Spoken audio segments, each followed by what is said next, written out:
नमस्कार। सभी के उज्जवल भविष्य के लिए शुभकामनाएं।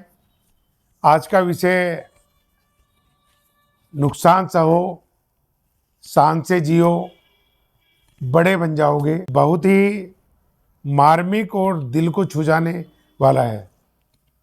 हम विश्व के किसी भी क्षेत्र में जाएं, किसी भी धर्म के बारे में बात करें और किसी भी महान व्यक्तित्व के बारे में बात करें तो सबके जीवन परिचय से ये साफ साफ स्पष्ट निकलता है कि जिसने अपनी सहने की क्षमता जितनी ज़्यादा अधिक बनाई, वह उतना ही बड़ा व्यक्ति बन गया, उतना ही वह शान से जीने लगा और उतना ही धनवान बन गया। ऐसे उदाहरण हमारे इतिहास से, हमारे ग्रंथों से, हमारे समाज से, हमारे देश से, हमारे तीर्थ स्थलों से, पत्रकारों बंधुओं से, कवियों के माध्यम से, शोधकर्ताओं की शोध से हमें मिलते हैं। उदाहरण के तौर पे भगवान राम को राज तिलक होने जा रहा था और वनवास जाना पड़ा, अनगिनत दिक्कतें सही, लेकिन जब लौट के आए तो भगवान श्री राम, आदर्श पुरुष, पुरुषोत्तम श्री राम, चक्रवर्ती राजा श्री राम लौट के आए। कृष्ण जी जिन्होंने ना मां का सुख देखा, उसके बावजूद भी हमेशा खुश दिखने वाले, सारे कष्टों को सहने वाले, महाभारत के पिलर बनके पांडवों को मार्गदर्शित करने वाले, कौरवों को भी समझाने वाले भगवान श्री राम की तरह भगवान श्री कृष्ण ने भी अपने जीवन में नुकसान सहे और महान व्यक्तित्व बन गए। एपीजे अब्दुल कलाम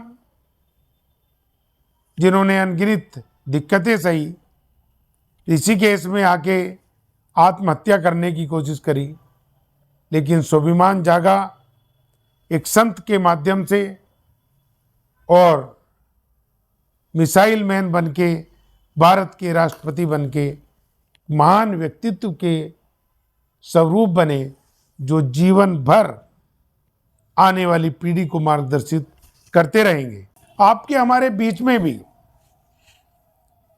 जब हम महात्मा गांधी का इतिहास उठाते हैं, सुभाष चंद्र बोस का इतिहास उठाते हैं, लाल बहादुर शास्त्री का इतिहास उठाते हैं, भगत सिंह का इतिहास उठाते हैं, चंद्रशेखर आजाद का इतिहास उठाते हैं, लाला लाजपत राय का इतिहास उठाते हैं, तो पता लगता है कितनी तकलीफें, कितने नुकसान उन्होंने सहे और उन नुकसानों को सहने के बाद जो अस्तित्व उन्होंने पाया, आज हम सब लोग उन्हें नमन करते हैं, पुष्पांजलि करते हैं और अपने जीवन में उतारने की कोशिश करते हैं, ताकि हम भी उन्हीं की तरह संघर्षशाली, धैर्यवान महापुरुष बन के बड़े से बड़े अचीवमेंट को प्राप्त कर लें। वर्तमान में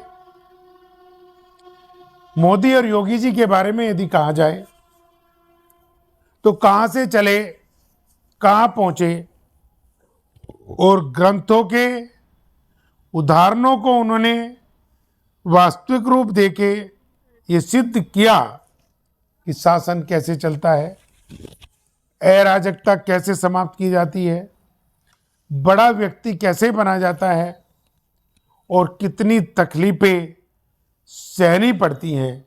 जैसा कि मोदी जी ने तो अपने भाषणों में भी कहा है कि कई किलो गालियां रोज खाता हूं, और जब संघर्ष करता हूँ।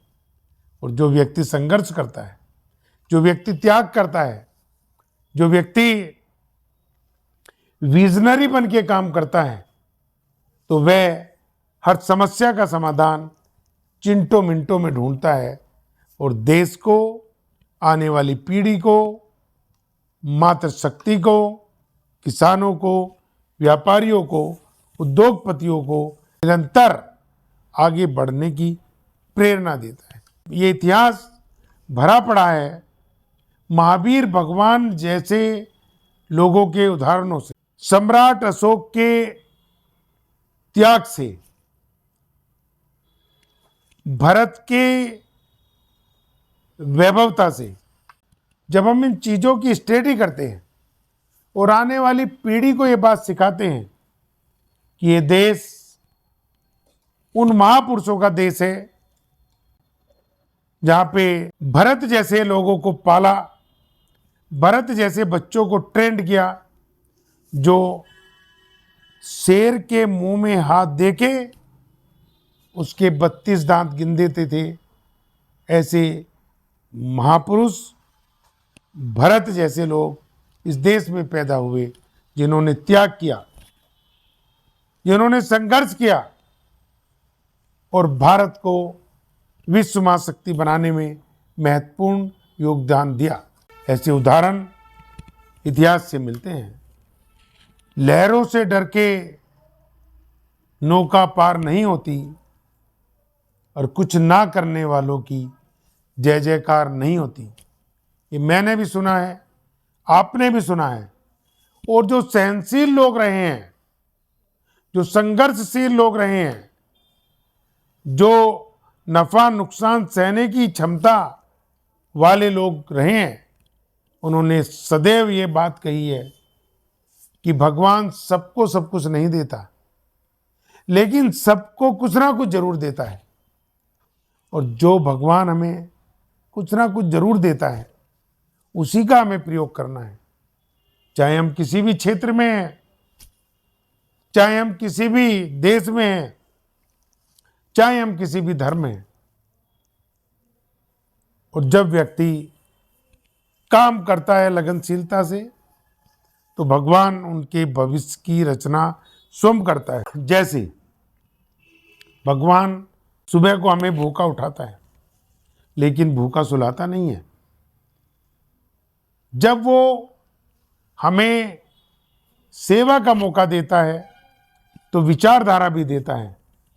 और विचारधारा को प्रबुद्ध और मजबूत करने के लिए बेहद जरूरी है कि हम संघर्ष करें, परेशानियां सहें, दूसरों को सम्मान दें, शान से जिएं, आगे बढ़ेंगे, निश्चित रूप से बढ़ेंगे। इन्हीं शब्दों के साथ पुनः नमस्कार। जय हिंद, जय भारत।